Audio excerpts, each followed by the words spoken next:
and welcome to It's Not That Late with Liv Harrison.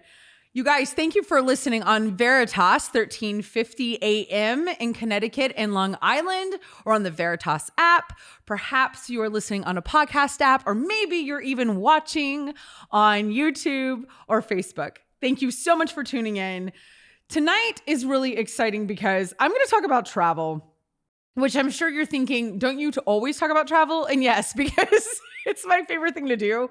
But here's how it all started. My parents were very pro travel. When I was 7, they brought me to Europe for the first time, and they made it like a big deal for us to go to certain places. That is where they invested their money. Okay. So my husband, Nathan, and I decided we're going to do the same thing. We never bought furniture. I'm not kidding. We've been married 21 years, and my parents' furniture was our furniture for the first 20 years of our marriage. True. And we've never had a bed set. We never had anything like we had a mattress on a, what is this? Like just the spring situation, like just like whatever. We never had like a headboard.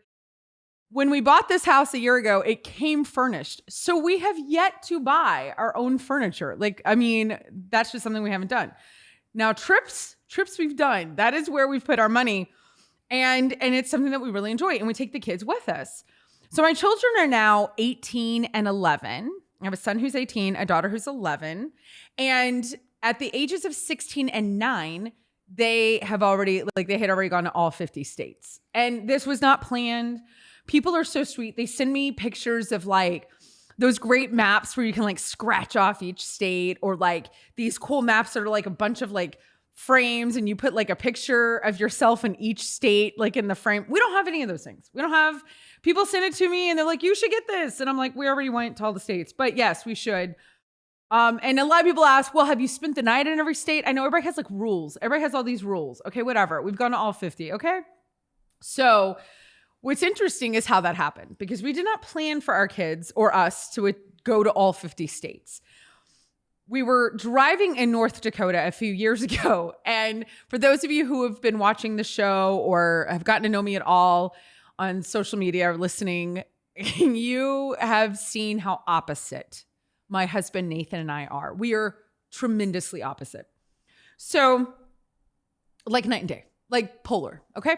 So we're driving in North Dakota, and calm as calm can be, Nathan says, well, now I've been to all 50 states. And I was like, what? What do you mean? This is your 50th state? And he was like, yeah, this is it. And I was like, stop the car, get out the car. We have to take a picture. Like, that's a big deal. He didn't care. I cared tremendously. Of course, I made him stop the car. Of course, it said, welcome to North Dakota. And there's Nathan just standing there like, dink. And we're driving away, and I literally look at him. We've been together, boyfriend, girlfriend, since we were 17. But married since we were 22. And I looked at him and I was like, wait a second. If you've been to all 50 states, have I been to all 50 states? I was like, is that how that works? And he goes, I don't know. And I was like, what do you mean you don't know? Like, he's the smart one. Okay. I was like, you have to know. If you don't know, I don't know. I was like, I don't know. And so it took us basically all of North Dakota to figure out that the children had Michigan, Ohio, and Indiana. They had 3. And I had Michigan, Ohio, Indiana, but the kids also had Hawaii. Okay. I had been to Hawaii. The first time I was 11 months old. So that one counts. In fact, I didn't even know until I was an adult that included Maui. I didn't know that I had gone to like any island besides Oahu. I had no clue. So the kids had Michigan, Indiana, Ohio, and Hawaii. Well, we were, funny enough, already booked to go to Hawaii with my parents and my brothers. My parents have a timeshare with Marriott. They're vacation members. Not a timeshare, but whatever. And so they were gifting it to all of us. We had to fly ourselves and all this stuff. So the kids were already going this, like in the summer, with cousins and aunts and uncles and my parents. And so we were going to Hawaii. So I literally say to Nathan, we can't finish no offense to these states, but I'm sorry, but my kid's 50th state, since they're still going to Hawaii, couldn't be Indiana, like Ohio, that's like, wait, what? We were going to Hawaii. I was like, if we're already going to Hawaii, we've got to get those 3 in before this happens, so they can finish in Hawaii. Just to save everybody the suspense, that is how they ended. They did end with Hawaii as their 50th. And it never occurred to me that that was the 50th state. So that was also kind of cool. Did a whole photo shoot. I had a photographer. I'm so extra. But it was a big deal. It was their 50th state. I contacted like the tourist bureau and I was like, you guys, this is our 50th state. If you want to take pictures or like do an article. No one called. No one at all even cared. So I had to figure out how we're going to do Michigan, Indiana, and Ohio. Here's what happens. We have Christmas. This is like December 25th, 2018. Yes. December 25th, 2018. The next day, December 26th, that's the day that like the kids play with all the video games. We have pancakes all day. No one gets out of pajamas. You're eating all the candy out of your stocking. It's the chill day, right? The day after Christmas is like you just relax. So I, of course, say, we're all home, all four of us. This is so fun. Guys, do you guys want to go to the zoo? And they were like, no. Why would we want to go to the zoo? Mom, we don't want to leave any area at all. Like we just want to eat and sleep here and play with all of like these video games. I was like, oh, it's okay. Yeah, no, I get that. Okay, that's true. Okay, that makes sense. So I'm hanging out with Nathan and I looked at him and I said, you want to drive to Michigan? 1:30 in the afternoon on December 26, 2018. Not only did this man say yes, which this is why he's a saint. Okay. Not only did he say yes, but he also had the car packed by 3:30. Like all four of us, he had it packed. We were ready to go. We left at 3:30 and we made it to Little Rock, Arkansas that night. Now here's where it's funny. So we get in the car and the kids are like, we already said we don't want to go to the zoo. Like no one wants to go to the zoo in this car. And I was like, oh no, that's great. Yeah, we're not going to the zoo.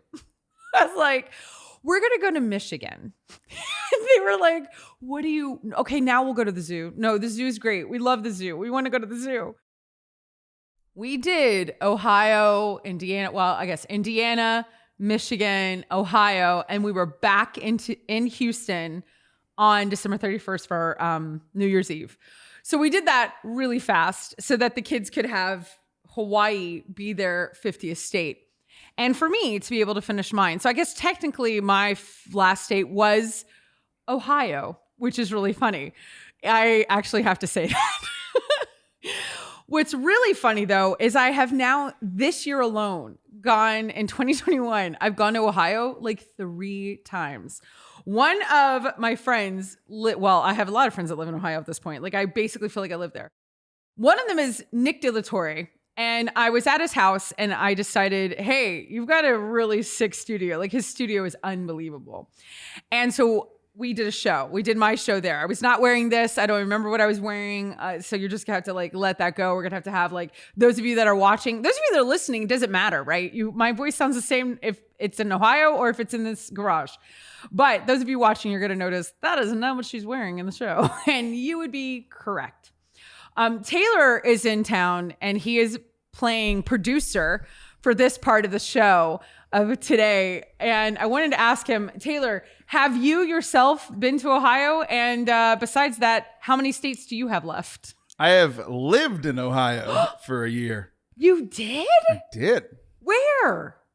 In this small town that only Catholics have heard of called Steubenville, Ohio. Steubenville. Yeah, it smells. Yeah, well, it was a steel town, right? It snows there. It's terrible. Yeah, it's terrible. Do you like Ohio, though? Like, I've fallen in love with Ohio. My assistant, Anna, and executive producer of the show, she's in Columbus. I love Columbus. No, not so much for you. Okay. No, I lived in Ohio for exactly 1 year. August 12th, 2012 to August 12th, 2013. On the dot? On the dot, and I couldn't get out fast enough. Came back to Texas because that's where I'm supposed to be.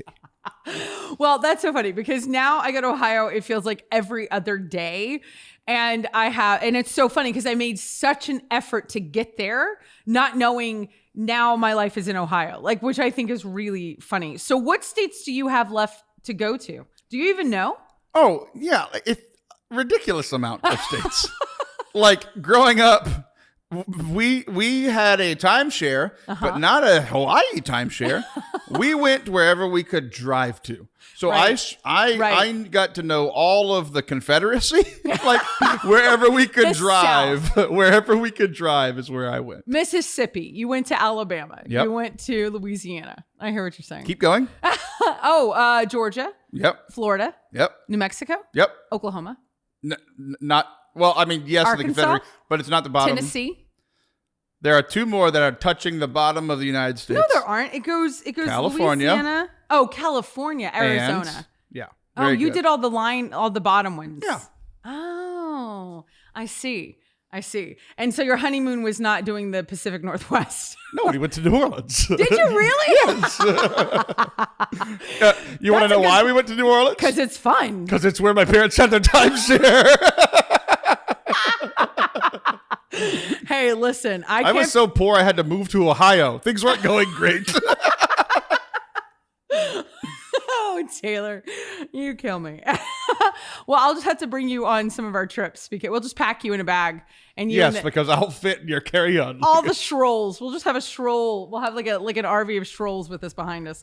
You guys can come. Okay, so you still have some states to do, but you travel a lot for your work. Like I feel like you're kind of knocking down some states as you do that. Am I wrong? Yeah, I am. You were talking down on people that have rules on what states you could have been in. Like I've connected in just about every state. I don't think that drive that you and your kids took, like if you're going to the state for the sake of going to that state and you're just like, I drove through it for 5 minutes and now we're in Indiana. We have to touch it. We have to get out of the car and touch it. I feel like you have to go there for a reason. That's the reason, to touch it. That's not a stupid reason. But do you think you have to spend the night? No, but you have to get out and eat or something. Like you have to do something other than jumping jack. Yes, one jumping jack. Did you do that there? Yes. I have no idea. I haven't done a jumping jack here. Yeah. I have not been in the state of Texas. That's awesome. No, what's so funny is that not only have I gone to Ohio now, I've gone to Nick De La Torre's house almost as many times as I've been to your house, which is kind of crazy because y'all are the only friends I have with studios. And now that's it. That's all I do. I just go and I use his place. And we did a really funny thing, and I'm excited for you to see this episode. Well, I think I actually played on a different episode, but we had a pretty good talk. Have you been up there to his setup? Have you gotten to see his place? When I left Ohio. Oh, that was I left Ohio. You were done. Yeah. I now understand. There will be no jumping jacks from Taylor Schroll in Ohio. I just want everybody to understand that. Okay, well, Taylor, I'm glad you're here today helping me out, finish out this amazing episode, you guys. This you're going to see is my interview with Nick in his amazing studio. I'm kind of sad and scared to show you guys because you'll be like, wow, that place is a lot better than Liv's, but that's okay. We're happy for Nick. We'll just remind all the listeners that it is still in Ohio. So let that balance into your estimation. Don't go anywhere, you guys. This is It's Not That Late with Liv Harrison.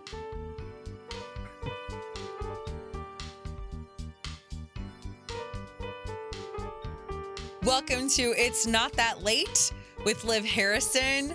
I am not in my studio, as you can see, for today for the guest part of the show. I am in the amazing state of Ohio, which looks just like Texas. It looks... Not even the shape looks like Texas. There's nothing in it at all that's even close. And I am in the amazing studio. Listen, if anybody's going to have FOMO, okay, about a studio, this is the moment that you want to have it. This studio is so legit. People are like, Liv, are you at NBC in New York? And I'm like, you would think yes, I might be. Or it could be in the basement in Ohio of Nick De La Torre's. Okay, that's not how you say his name at all. That was fine. Nick, say your name the way that you got your wife. Let's hear. I want to hear how you snagged. It's how I got my wife. Your and hot wife. She's hot, by the way. She's fantastic. Holy smokes! She's a smoke show. I do enjoy observing the glory of what God created in her. Where you hop into the Catholic part of it? You're trying to make it already a Catholic show, Nick.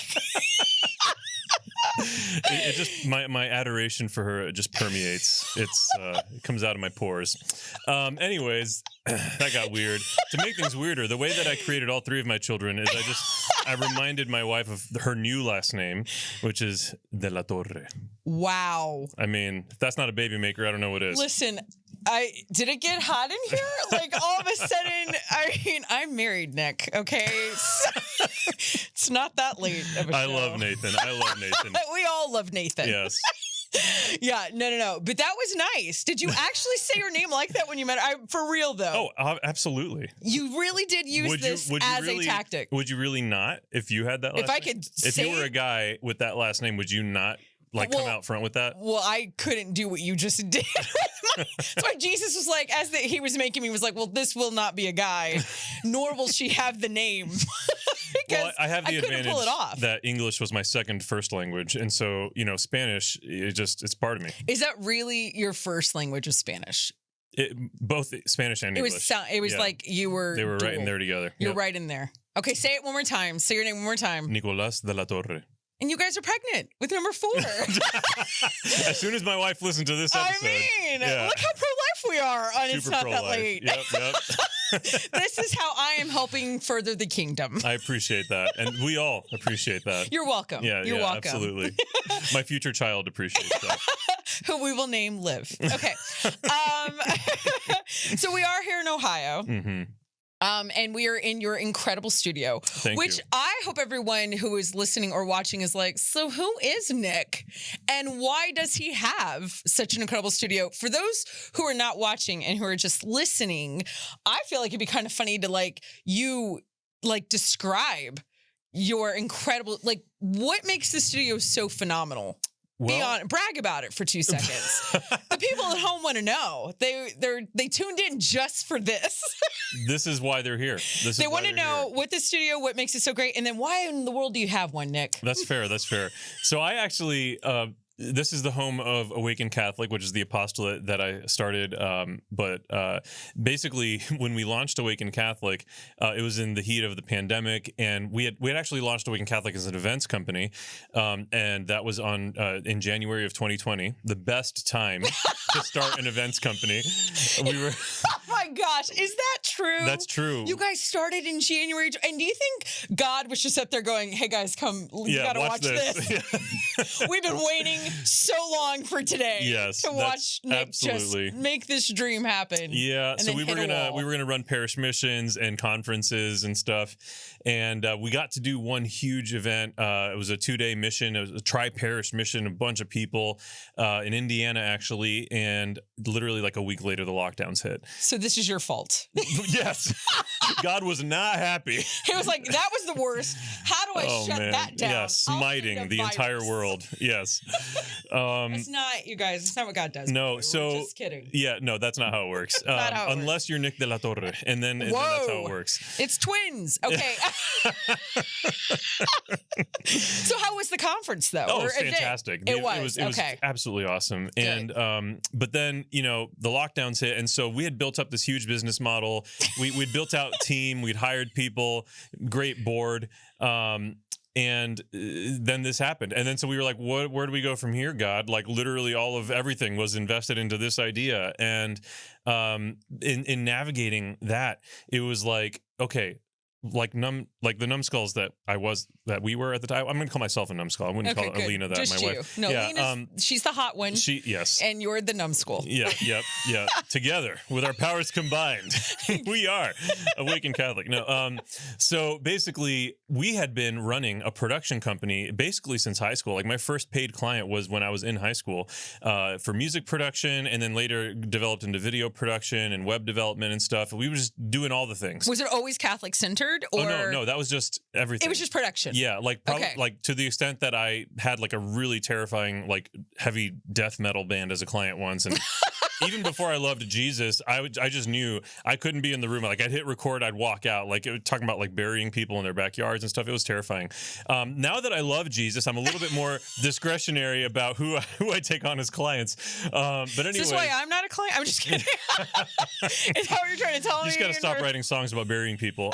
Right, I'll get on that. Okay. So anyways, we've been doing this for years, and we're doing it to that day, right? And to this day. And so we were like, okay, what if we were to marry the idea behind Awakened Catholic, the ethos of evangelizing and doing it in a way that's approachable, and bringing value to people that like might not darken the doorstep of a church otherwise. And it happened like at that event, and I've talked about this on a couple other interviews, like at that event in Indiana, there was a woman there that literally was like weeks away from turning herself into human trafficking for the sake of making it easier to get opioids. And there she was at our parish mission crying and like turning herself over to the Lord in adoration. Like it was so epic. And that's literally the whole point. I have goosebumps. That's the whole point. I have goosebumps right now. That's incredible. It makes me emotional every time I think about that story. I was not prepared for this. That's the whole point to Awaken Catholic, right? And so how do we marry these ideas? We built out like this roster of speakers that would speak at Awaken Catholic events, and then some of the tools and skills that we had at our disposal because of the production company. And then it was like, wait a second, we could take that roster of speakers, take our equipment and our know-how, and like build a new platform and network for people to create Catholic content from. And that became Awaken Catholic as we know it today. So, okay, here's a question. When did it change? When did it actually pivot? Was this studio built before? That's a great question. Your face. Yeah.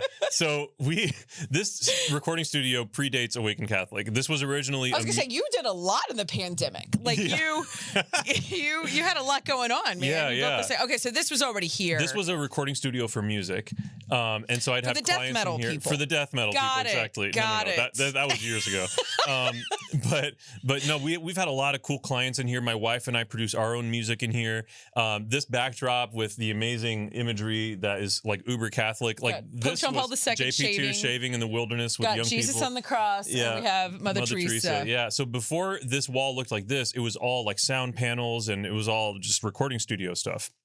And we, for an entire year, ran Awaken Catholic out of our living room. And so the living room of our house was Awaken Catholic. So like this is kind of an upgrade from what we had there, but what we had there was very similar in vibe. It just was a living room.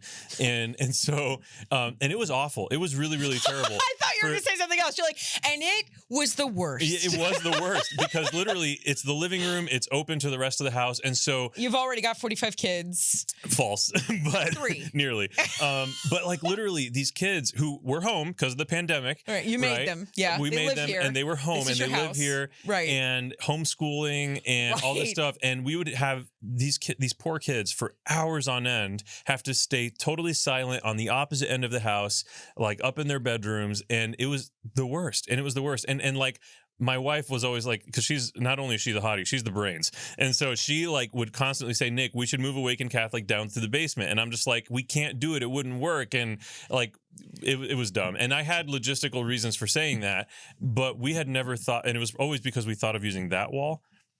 And that wall wouldn't have done it. So we're not looking at a wall. We're looking at like a glass. What is this even called? Like you have a legit producer studio. Like there's a producer on the other side of this glass. So this is what we call the live room. This is the live room. That's the control room. Oh, a control. That's the word. Yeah. There's a big.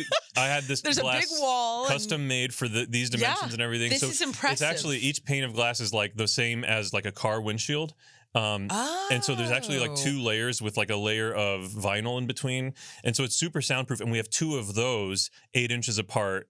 And yeah. Did the Beatles record something in here? Like the first time I saw this setup was like a month ago. Yeah. Because apparently I live in Ohio now. Yes. Yeah. She moved in recently. We've made a lot fewer babies since Liv moved in. Yeah. Sorry. Yeah. But I'll just make him say his name later. Oh my gosh. Is that joke? Are we over that joke yet? Nope. Never. Never.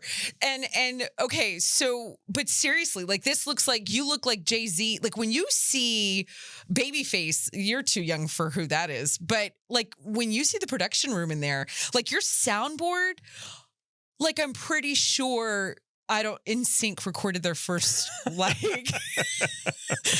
their first record. The was only made thing here. similar to it Is that locally true? in town is like, yes, we did. NSYNC is having a revival album. Were you 3 when that happened? I mean, I was gonna say, do you even know who NSYNC is? Yes, But I was obsessed. You with have NSYNC. like the equipment to do that, I believe. Yeah. So the only comparable studio in town is actually the university, and they spent like $1 gajillion million to build it out, and it's the only comparable studio in town. So I'm just listen, I'm going to plug this for you because obviously Lizzo listens and Lizzo, Nicki Minaj, the little Pink. known Catholic artist. Right. She's doing a Catholic album soon. Exactly. Yeah. Olivia Rodrigo. If you guys are listening, which we know you are, if you're in Ohio. Or not, because people have flown in to do this stuff. So look at you. I mean, it's we're kind of a big deal. You could record. I bet you're cheaper than LA. Maybe not. I shouldn't speak. This is why I'm not your manager. We are cheaper than LA, but we're pretty much in step with like Nashville prices. Are you? Yeah. Okay. Well, then, I guess Taylor Swift, when she's looking, when Swifty's she'll come here. She was here yesterday. It's not true. If I say it's not true, then I don't have to go to confession. No, afterwards. that's how this works. Yeah. This is how all this works. Yes. Also, the child that I pretended that just happened, it hasn't happened yet, Nick. You're still okay. Not that he doesn't want a fourth child. When My you last do get name here. is not that powerful.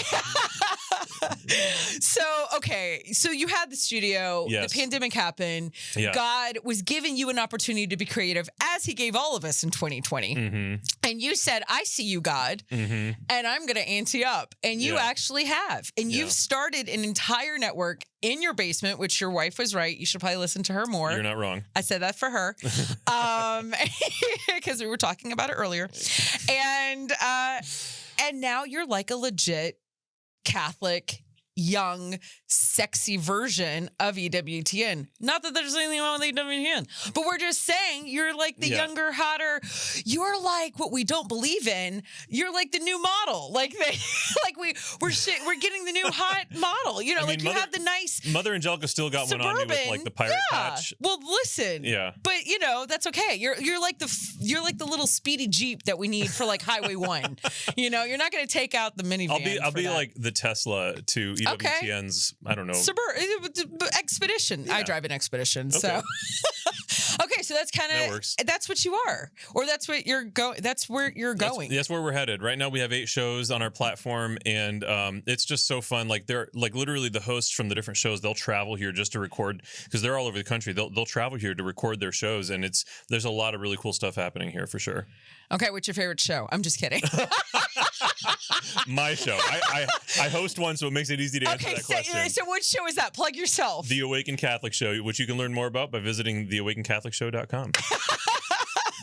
I love it. Yeah. But so you're in this new space, and listen, be real with me for 2 seconds. Okay. You wear a lot of hats. I do. I'm wearing one right now, actually. You're wearing a cute little camo hat going on. I have no hat. But of all the hats that you're wearing, which I would love to hear what they all are, which one do you actually what's the most surprising to you that you really enjoy stepping into?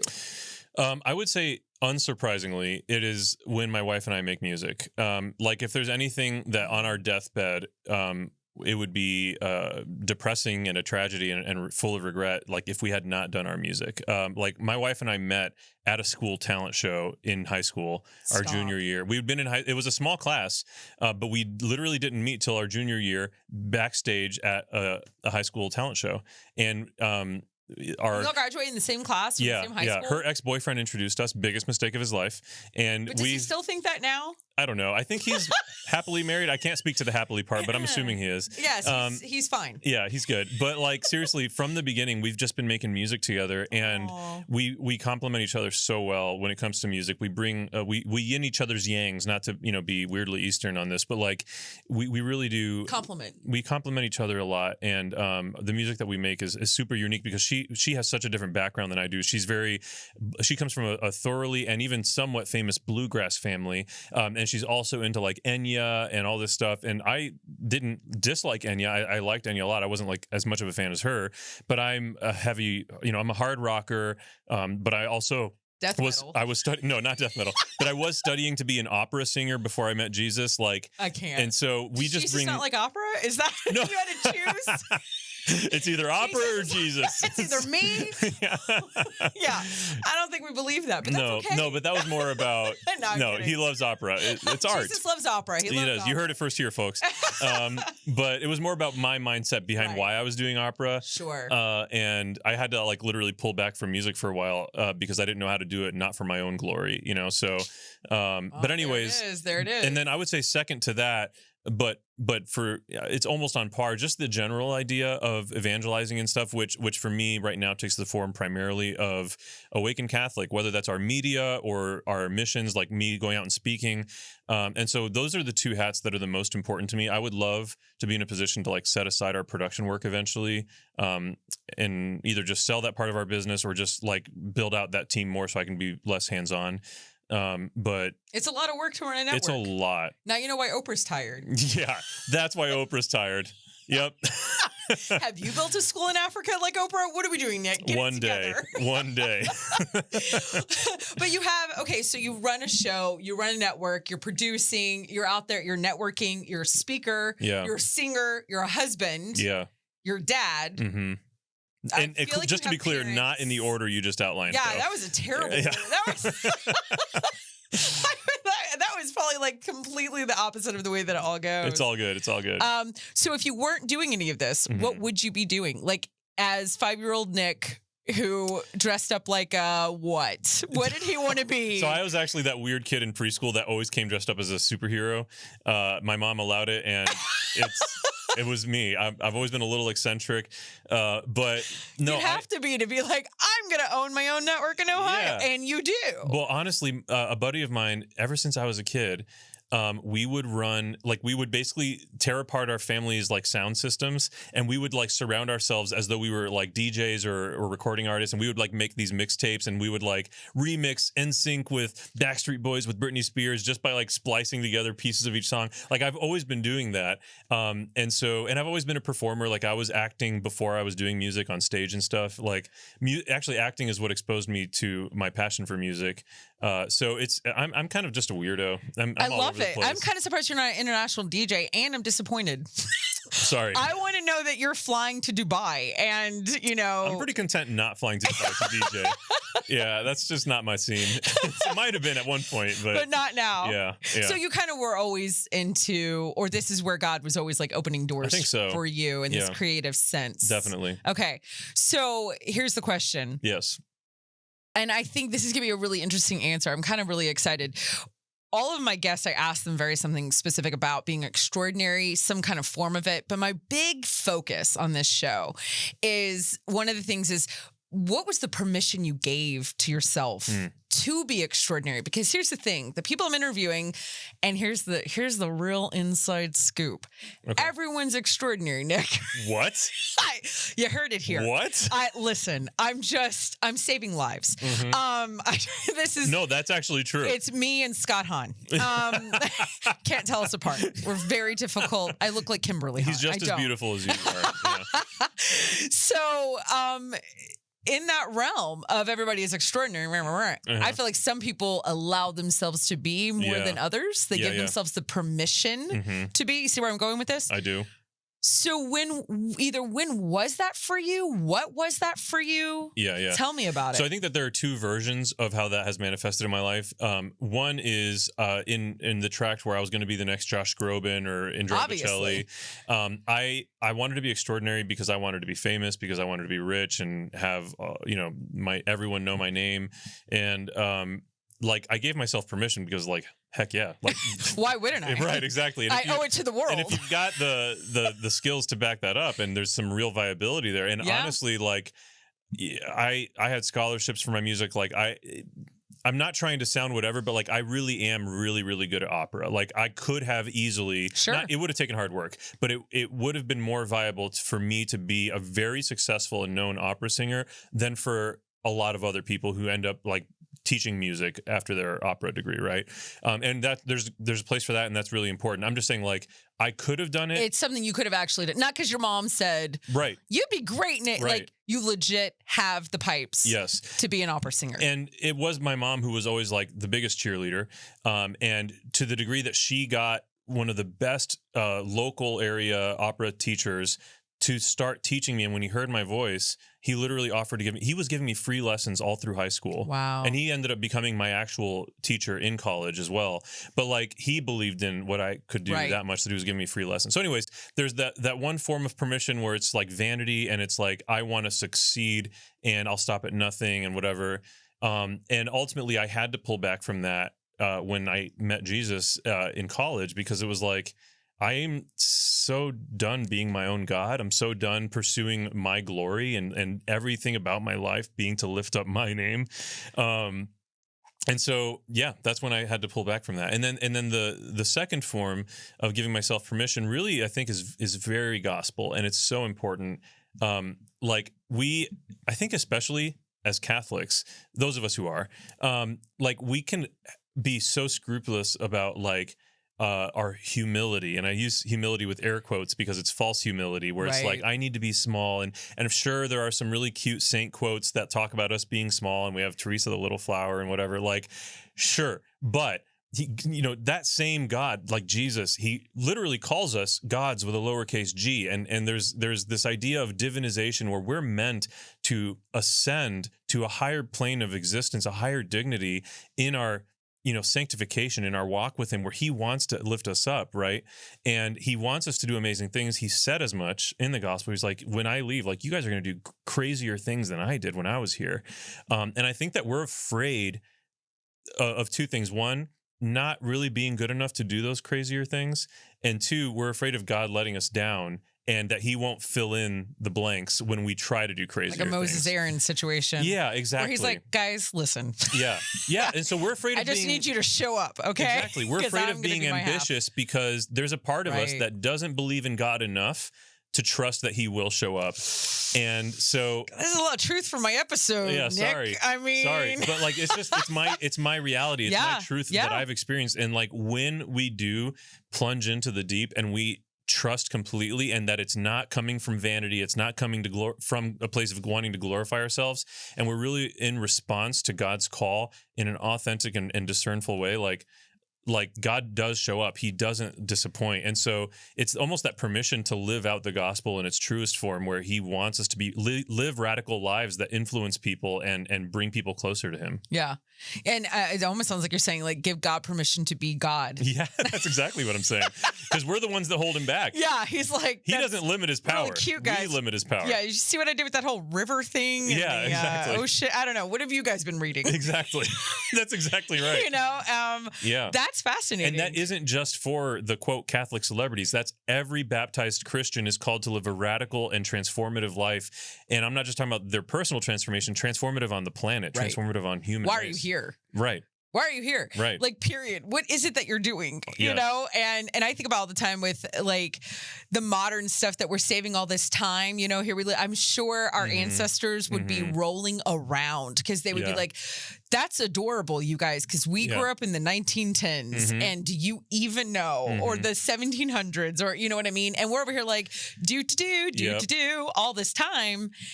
And what are we doing? And people are hiding behind their temperament. People are hiding behind their personality characteristics. Take the Myers-Briggs. Well, I can't do great things because I'm an introvert and whatever. It's like, shut up. I don't want to hear it.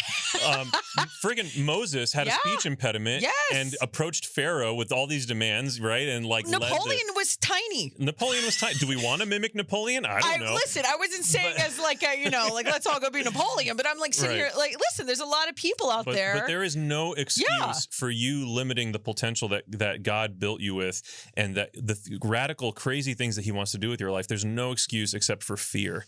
And that's all of us. Yeah. And not saying Napoleon did what God wanted him to do. I just want to make that really clear. That's a good clarification. Let's just clear that up real fast. That's smart. But I just mean he didn't let it hold him back. But look, okay, Kevin Hart. Let's look at Kevin Hart. Kevin Hart could be like, well, I'm too tiny. I can't. Love looking at Kevin Hart. I mean, when should we not bring Kevin Hart into a conversation? A beautiful man. Great muscles. He does a lot with what he's got. This is what I'm saying. Okay, well, how about Sean Astin? He's Catholic. Yes. And he's Rudy. Mighty. And so Goonies. But also the Rudy. I mean, Rudy was a story about someone that didn't let his stature stop him. So listen to this. You know how I talk about my high school all the time and how magical it is? I don't know if you know this, but I do. Okay. Someone I went to high school with, her dad was Rudy's roommate at Notre Dame in real life. Gosh. So the real Rudy showed up to our youth group at our church when we were in high school. With Sean Astin. Well, not Sean Astin, the real Rudy. I love that you're like, well, I don't care now. Yeah. Sean Astin. Sean Astin is Rudy. Sam Wise, what is his name? Sam Wise something. Colleen, what is it? Oh, what is it? Yeah. Sam Wisegood? I hate it's Wise something. Okay, listen. All the Tolkien people are like, when we're done. I thought they were Catholic. They knew things. They know nothing. Oh, man. Whatever his name is, Samwise, whatever, wasn't shot. But the real Rudy came. And so, like, everybody at my youth group forever had everything signed by the real Rudy. Wow. What's his face? And then I think nobody cares at this point. I think nobody even knows that, like, Rudy was, like, a real thing. That's like, I was just in Indiana yesterday, and I forgot they're the Hoosier state, which I don't know what a Hoosier is. Oh, and my gosh. I know. is that You're older than me, and I know what a Hoosier is. You just said I was older than you. Wait, like, you bring it up all the time. That's okay. You young kid. Oh, crap. What have I done? Oh, no, you're right. I have no idea what a Hoosier is. I have no clue, but I love the movie Hoosiers. Then you know what a with Hoosier Gene is. Hackman. They're basketball players. That's what a Hoosier is, basically. But why are they called Hoosiers? I mean, I'm basing it on my knowledge from the movie, so...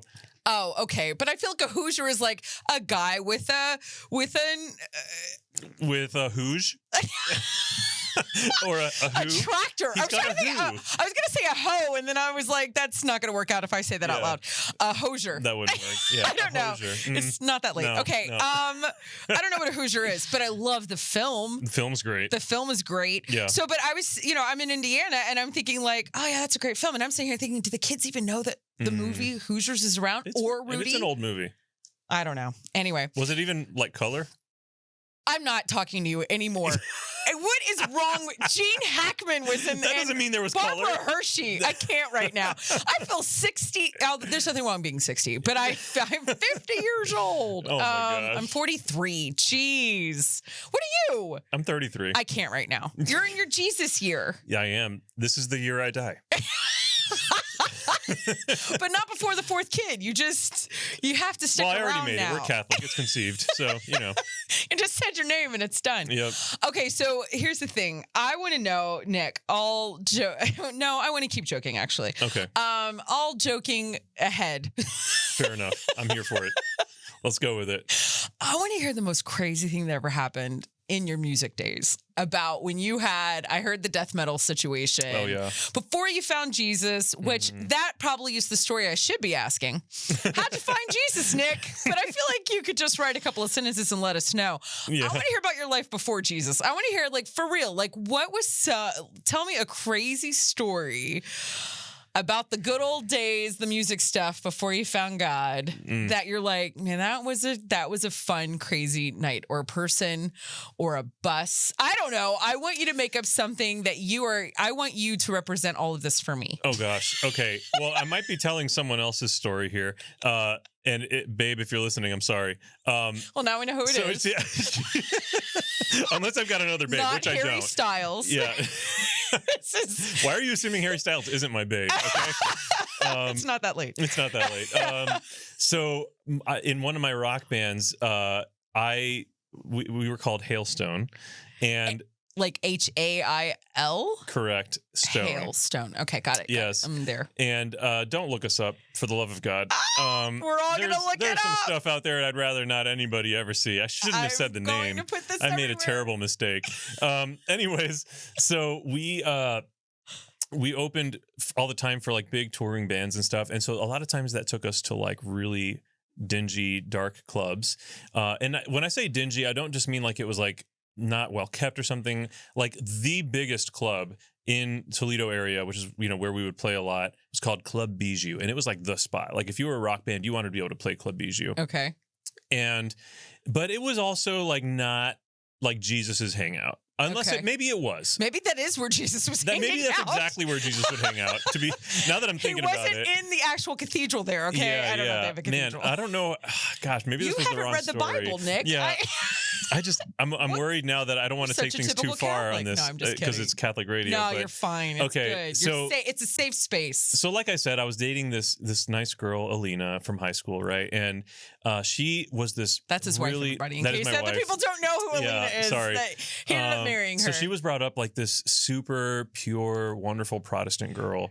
And man, did I introduce some stuff in my life and the situations I dragged her into, like that one. Haven't we all? So Club Bijou. We're playing Club Bijou. She walks in with me. They have girls dancing in cages. They have like, oh wow, it's like a legit club. But it wasn't like a, no, a not like club, but it's like Studio 54. Like, it was like exactly. like a nightclub. Like, right, I don't know, but cool. usually with rock bands. Right. And so wow. Okay. And so they invited this innocent little 18-year-old Protestant girl to join a white t-shirt contest. No. And she didn't even know what that was.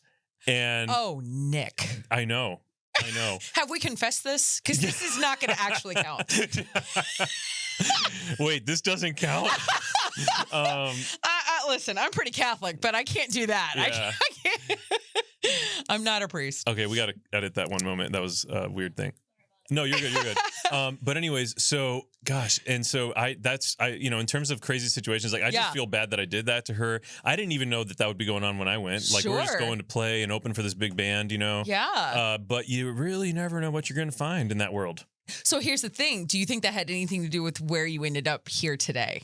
You know what I mean? Like for sure. All these stories that you're like, your soul all of a sudden was like, that was weird. My really cute, adorable Protestant girlfriend is in a white t-shirt contest and I don't feel great about that. Yeah, you know what I mean? I mean, honestly, one of the things that attracted me to her was I was in the darkness that was my life. I was so drawn to the light of Christ that was emanating from her. I love it. And so there was like, she was a huge part of my salvation story, just in like bringing Christ into my story in a way that no one else had up to that point. It's not like they hadn't tried. I went to Catholic school. My parents raised me Catholic, but like I had never experienced that purity and that light of Christ in anyone before. And I was so magnetized to it. And like, that should be our aim. Yeah. Right. So, well, what I love about your story, Nick, is that And here's another. I mean, I'm just dropping truth bombs left and right. Hit me with it. I'm ready. I am Oprah. Again, that's a joke. I wish. You look just like her. I think I talked about Oprah the last time. Something about being in this area of the world. I'm so close to Illinois, I guess. I don't know what it is. Well, Oprah lives here in Bowling Green. No, she does not. No, she doesn't. Okay, God bless America. You know what? Good gracious. Is that there's nothing unique about you. And yet everything's unique about you. Wait for it. And the fact that you didn't come out all shiny and perfect and pure and da-da-da-da-da. You know what I mean? Like, you've got a story and you've got a past and you've got a current. Let's be honest. Yeah. I love how we talk about like, oh, I used to have a past. And it's like, you're also still here and you're still human. Well, you know what I mean? I have things figured out. I don't know about you, but I'm pretty much. I'm failing constantly. Yeah. So, well, good for you, Nick. But I think what makes your whole vibe, like what you're trying to do with Awaken, Catholic and the network, is that you're bringing the real world. Yeah, that's exactly right. Let's stop ignoring that we're human and we're real and that we love human things and the Jesus thing. Yeah. Which is very important, but making them come together in a space for creatives and artists and great production that the two can be married and be like, you mean you can be Catholic and have cool stuff and you can be cool and be Catholic? Isn't that kind of like, that's exactly you can have that tagline if you want, Nick. You can be cool and be Catholic. Actually, our internal tagline is turning heathens into Catholics and Catholics into saints. That's our goal. Oh, I was afraid that you were going to go. Man, that was not going to work. Turning Catholics into heathens. No. And I just got fired again. I get fired every show I do. Oh my gosh. No, I love that. Okay, so the story I probably should have told, instead of like embarrassing my wife on national broadcast, she's fine. Is I did get to open for one of my favorite bands through high school. Their name is Flaw, and I got to open for them, and I was the keyboardist in this rock band, and so literally they were in the back of the room drinking beers, and I was there on my keyboard. And before we started our set, I just started playing one of their songs on the piano, and the lead singer just like lifts up his beard. He's like, "Yeah!" And we hung out all night afterwards. It was like super the best cool. night ever. It was, yeah. It was super cool. Do you have an equivalent Catholic night to, beer raising from Flaw? Well, what is the equivalent to that? I did open for Scott Matt Maher. Hahn lets you drive him around when you're in Steubenville. You're his personal chauffeur. Yes. No, but I did have Jason Everett here in the studio, and I drove him around for a weekend. Look at that. That was he came for an Awakened Catholic event. He was speaking at it, and then we had him on a bunch of our shows. I opened for Matt Maher at a concert with my wife. Look at you bragging now. In the back of the church, Matt Maher lifted his beer and Not at church. I'm joking. It was at church. There was no beer. Yeah. Although, I mean, it could have been the church hall. He lifted the nearest holy water dispenser. Right, and, there you go. It's yeah. the same. Yep. No, it's not the same. But that's why we have the Knights of Columbus. They always make sure we have beer at all of our events. Yep. Well, I don't know what else the Knights of Columbus do, but our Knights they sell brisket. Like if I was a little kid and my dad was in the Knights, I was like, so you make brisket and I want to be in that council. What? Y'all don't do that? Well, that's a Texas thing, I guess. It is. Brisket is my favorite meat. Hands you down. should move to our state. I don't know if we have other meat in the state of Texas. Yes. I don't think we do. I need to go. We have Chick-fil-A. I am a third-degree Knight, but man, brisket was never part of the equation. That's all they do. They sell brisket and they sell tamales. Do you? I love tamales. Say it the right way. Tamale. Tamales. Or tamale. I'm actually, so that's an explicitly Mexican thing. Oh, never mind. Maybe You're other, not Mexican. What are you? I'm Cuban. Cuban. Yeah, I knew that. there might be some other South American countries that do it too, but like that's not a Cuban thing at all. Oh, sorry. Okay, never That's mind. okay. Could I sound more not Hispanic just then by saying like, you guys have tamales and nachos? You people. Right. You're like, thanks, Liv. Yeah. You just got canceled. Okay, well, I that's was good to very know. appreciative though at the conference I was at last week that they were serving a dessert that we Cubans do enjoy very much, and that's churros. Oh, and it was in the middle of Chicago. Well, I don't know that we, have a stake in it. Like, okay. I don't know that it's only Cuban. But you appreciate it. We thoroughly appreciate churros. Yes. I feel like they would appreciate tamales if they were in Cuba as well. I don't know. At this point, I feel like the great thing about the world is we just appreciate each other's food. Yeah, they'd have to find a way to like wrap, grass leaves in place of what you're supposed to make tamales it's a corn with. husk, I think. Corn husk, Yeah. but they don't have corn there. They don't have much of anything there. This is fascinating. It's Cuba. They literally. I love that you're like, you know nothing about Cuba. Liv. Yeah, they we drink. Can all tell. For a while it was still around, they had to resort to drinking like cologne and perfume instead of alcohol because that's all they had access to. Stop it. Yeah, there are no cats left on the island or dogs because they. This is real? Almost. Wow.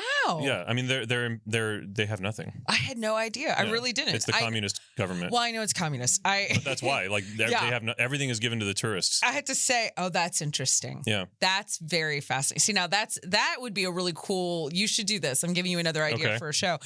But as what we think as Americans. Oh. When we travel we're like, oh, I've done mission work. I went to Guatemala for a week. And I'm sure Guatemala's like, that's adorable. Yeah, right. You were here 1 week, and we gave you all the things while you were here. And we feel good. You know what I mean? And we feel like, we're at these resorts in Mexico. And then the second you leave a resort, you're like, what is this? Yeah. This is so weird. And they're like, that's great.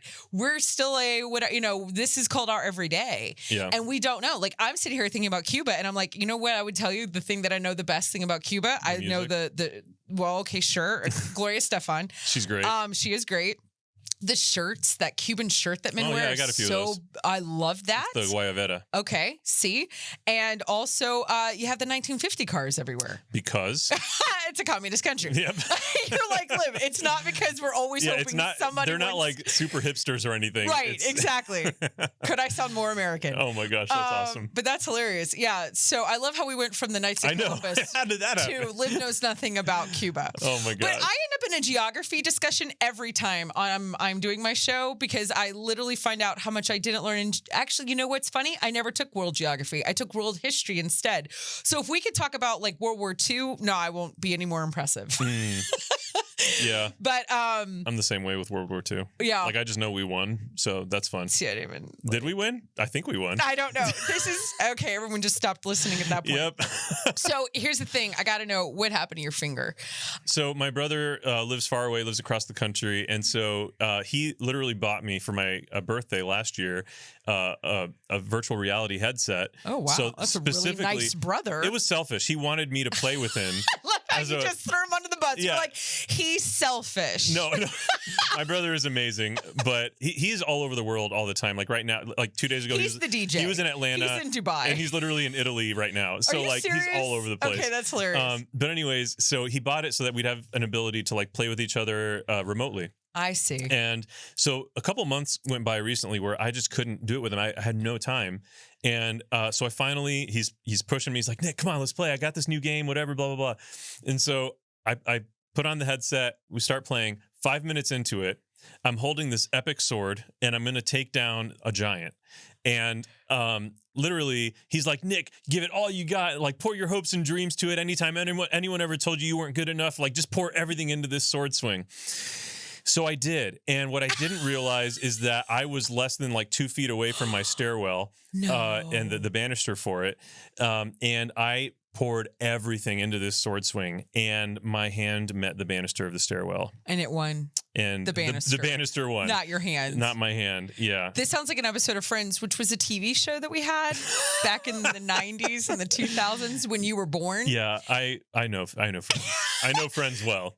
Do you remember when Ross goes to punch Joey and Joey moves out of the way and oh my Ross gosh, yes. punches the big whatever and he ends up in the ER. So yeah. And there's a little dent now on the banister. Is there really? And I showed it to a friend yesterday. I love how you want to put in that man part of it. You're like, let me just brag. Yeah, I mean, I put a dent into some solid wood. No big just deal. wanted to let you guys know it's not like some drywall that I punched through.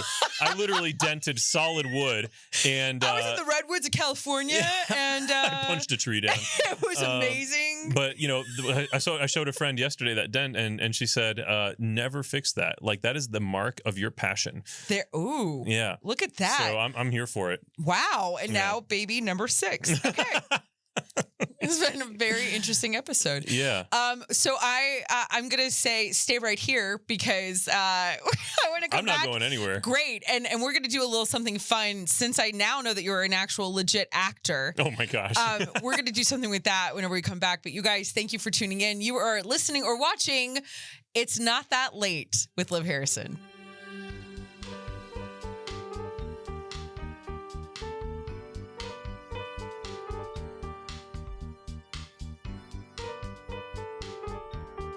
This is our 17 millionth time. Hi. I'm trying to record this. Hi, everybody.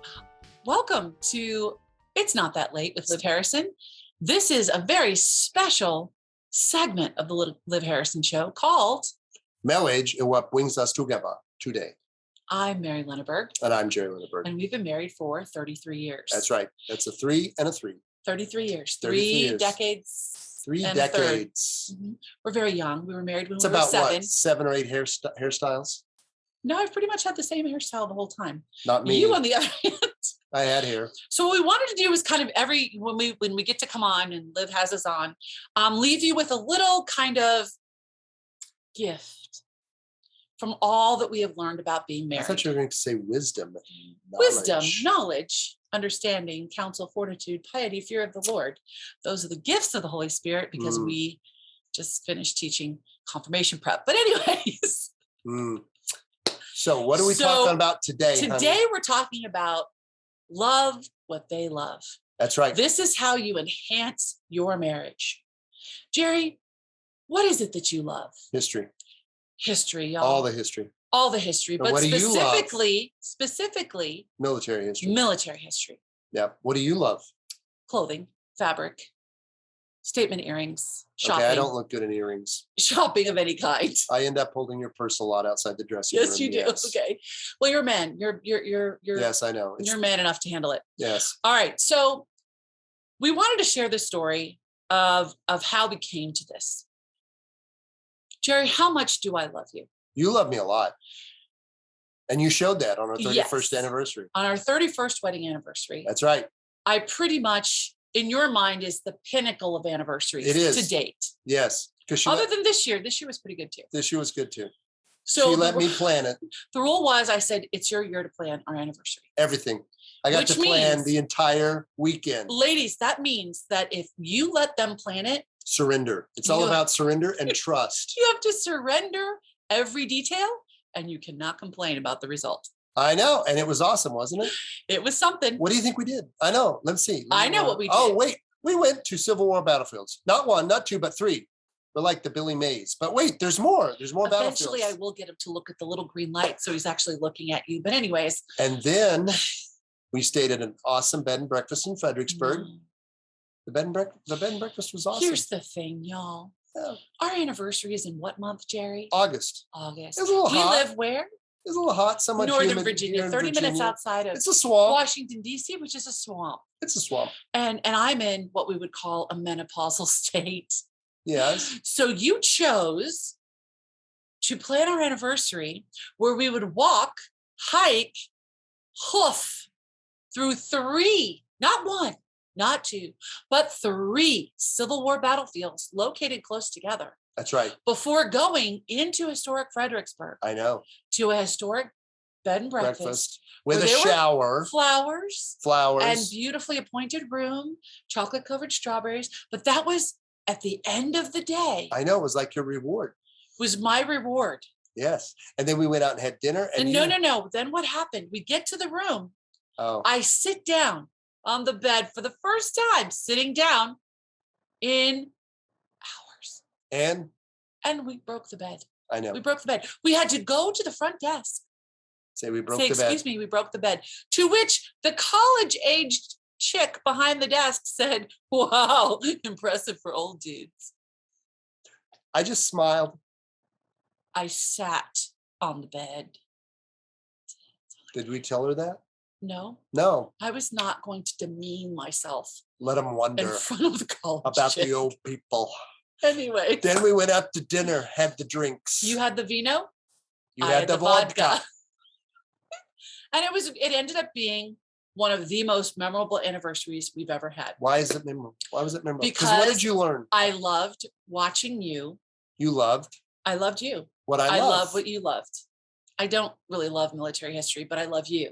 And I love watching you as you are teaching and as you are, for example, this year for our 33rd wedding anniversary, we ended up in Gettysburg.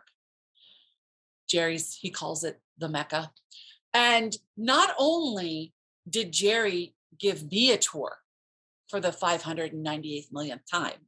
Yeah, what's your point? People were following us. I know. Because of everything he was sharing about the battlefield. I know. Perfect strangers from Cincinnati, Ohio, and Wisconsin. It's pretty epic. We're following. Mm-hmm. And I'm just like, they're like, he's brilliant. And I'm like, yeah, he's kind of cute. Been here a few times. Been here. He knows a thing or two. But I love you. And therefore, I love what you love. Oh. You know Do what? you love what I love? Okay, the statement earrings, I'd look like the Mr. Clean. Seriously. The fashion thing, yeah, okay. You have learned the number one rule, have you not? Yes. Honey, do these jeans make my butt look big? Fantastic. They make your butt look awesome. Fantastic. Spectacular. What is the key in that? Do not hesitate. Men, here's the deal. Don't take a breath. Don't take a breath. Don't tilt your head. Don't raise your eyebrows. Mm-hmm. Don't squint.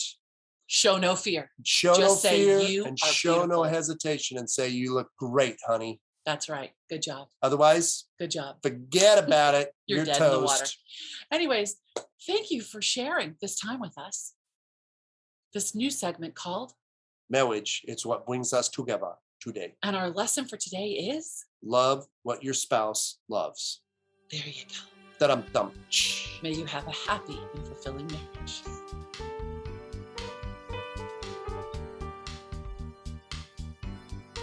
Welcome back to It's Not That Late with Liv Harrison. I hope you enjoyed that incredible time that I had with Nick de la Torre. He is in Bowling Green, Ohio, which according to my husband is Canada. It's so far up in the state. Who knew? But now we do because apparently we go to Ohio all the time. What is really great about Nick and his beautiful bride, Alina, is they have started an incredible program called Awaken. Well, it's not just a program. It's an app. It's a network. It's all sorts of things. If you don't have the Awaken app, you need to get it. It's Catholic. It's got prayers. It's got a way to communicate, kind of like I guess it's a social media platform. You can see their shows. They produce something like 8 different shows. They have some pretty big names there, and they do all sorts of incredible things. So Awaken Catholic, Awaken is the app, or Awaken Catholic's the app. I don't know. Find Nick. You'll find him. He's fantastic. And make sure that you follow them on all of the things that they're doing on the internet and support some really great ministries and really great creative people. I want to say thank you so much for tuning in. I have so much enjoyed sharing this little taste of Ohio and some of my friends that I just think the world of. I really appreciate it, you guys. I hope you're listening on the Veritas app on 1350. If you're tuning in Connecticut or on Long Island, of course, the app. Podcast apps, maybe you're watching on YouTube or you're watching on Facebook. If you could please go and subscribe to all the places. If you could leave a review on Apple Reviews, that would be fantastic. If you could share with your friends and really try to promote the show, I would appreciate it. Okay. So you guys, you know that I tell you to always give yourself permission to be extraordinary. Today is no different than any other time. Make sure that you're doing that, especially as we get to the end of this incredible year of 2021. So I need to see you back here next week. Make sure to bring a friend and to tune in. This has been It's Not That Late with Liv Harrison. You guys have a great night. See you soon. Bye.